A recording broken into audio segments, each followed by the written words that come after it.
Early in the morning on April 23rd, we joined the Viking group for the scheduled Paris city tour. The tour bus drove around the heart of Paris, and I was able to capture pictures of some of the landmarks from the vantage point of the bus window. Two of the 6 corners that converge on a roundabout along the Champs-Élysées. The Grand Palace seen from the Avenue des Champs-Élysées. Bridge Alexander III and the National Residence of the Invalids in the background.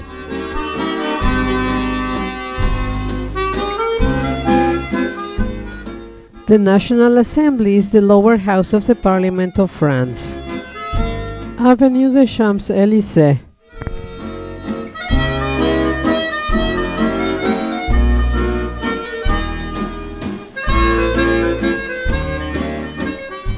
Details adorning the facade of the Rhine pavilion that gives way to the Place du Carrousel.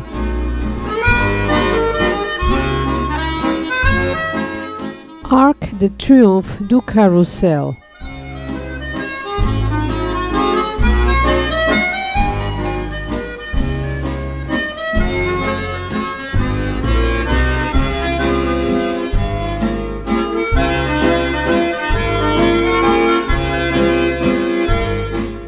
Part of the Louvre Museum.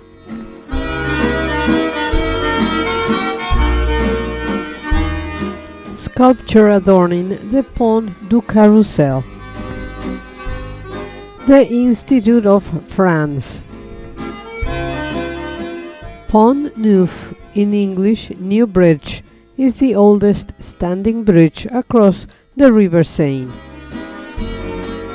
Palais de Justice, where Marie Antoinette was imprisoned before being executed on the guillotine.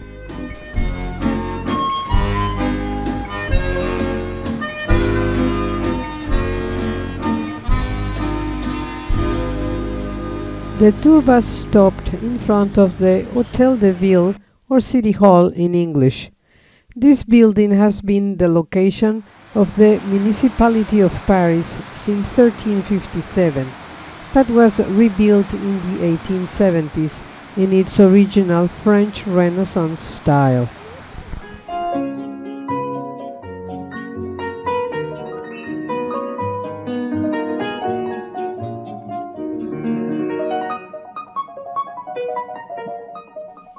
Then we walked towards the Notre Dame Cathedral.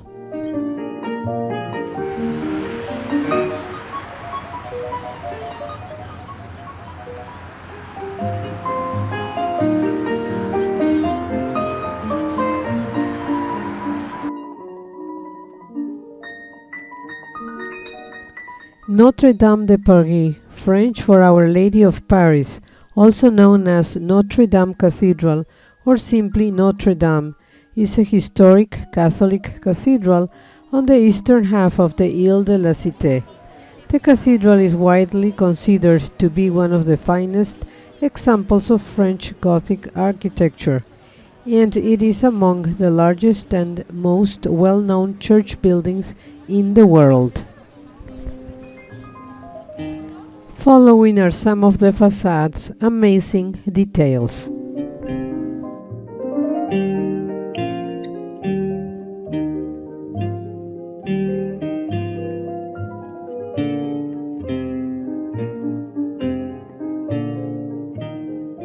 From left to right, Portal of the Virgin, Portal of the Last Judgment, and Portal of Saint Anne. The Portal of the Last Judgment shows the chosen people led to the left toward heaven, and the condemned are led to the right to hell by a devil.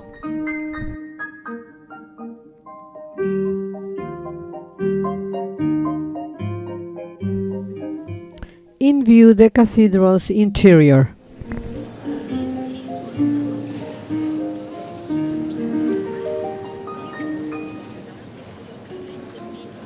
The high altar with the kneeling Louis XIII and Louis XIV.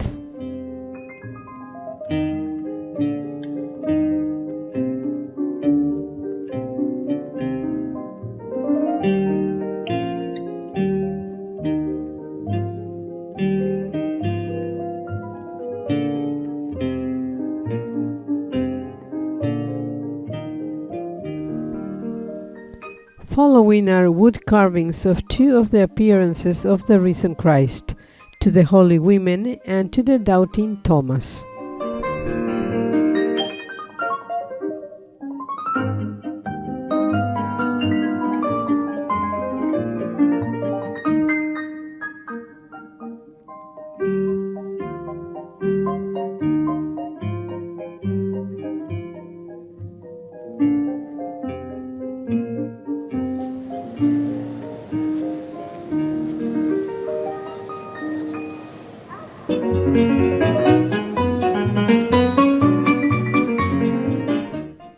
One last look at the imposing City Hall building. Bridge Alexander III. The Grand Palace. The National Residence of the Invalids is a complex of buildings containing museums and monuments, all relating to the military history of France, as well as a hospital and a retirement home for war veterans, and is also the burial site for some of France's war heroes, notably Napoleon Bonaparte. The Champ de Mars is a large public green space located between the Eiffel Tower and the military school, a vast complex of buildings housing various military training facilities.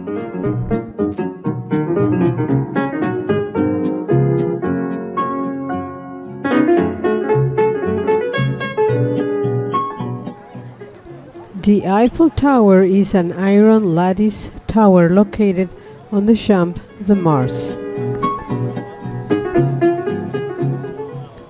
It was named after the engineer Alexander Gustave Eiffel, whose company designed and built the tower. First, we rode the elevator to the lower observation deck. Now we are on the outdoor observation deck on the second floor, 116 meters high, about the height of a 30-story building. It offers great views of the hill of Trocadero and Palais de Chaillot in the foreground and of La Défense in the background.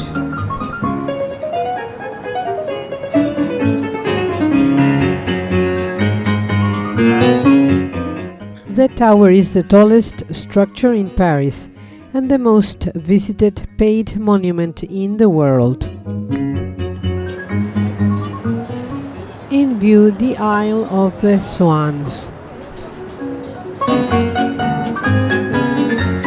Then it was up to the third level observatory's upper platform, which is 276 meters above the ground and is the highest accessible to the public in the European Union. From here, the views of Paris were just breathtaking.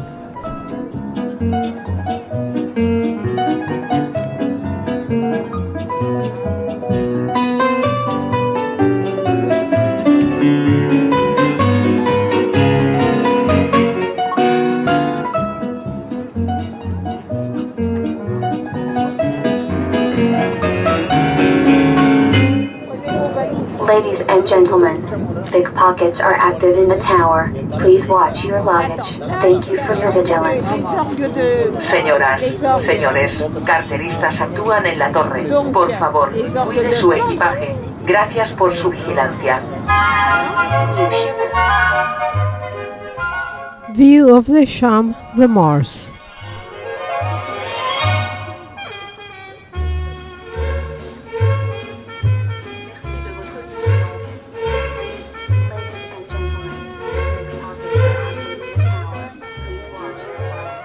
The military school complex.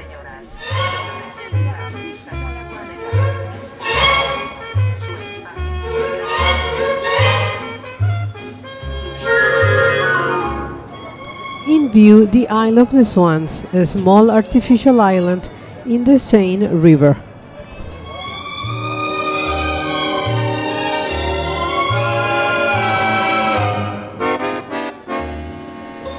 Trocadero in the foreground and La Défense in the background.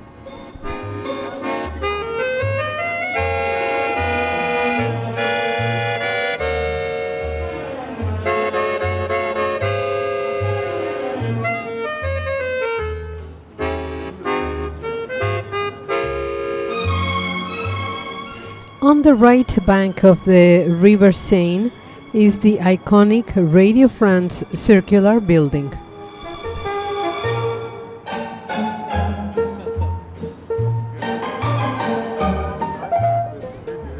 And finally, in full view, the famous Arc de Triomphe.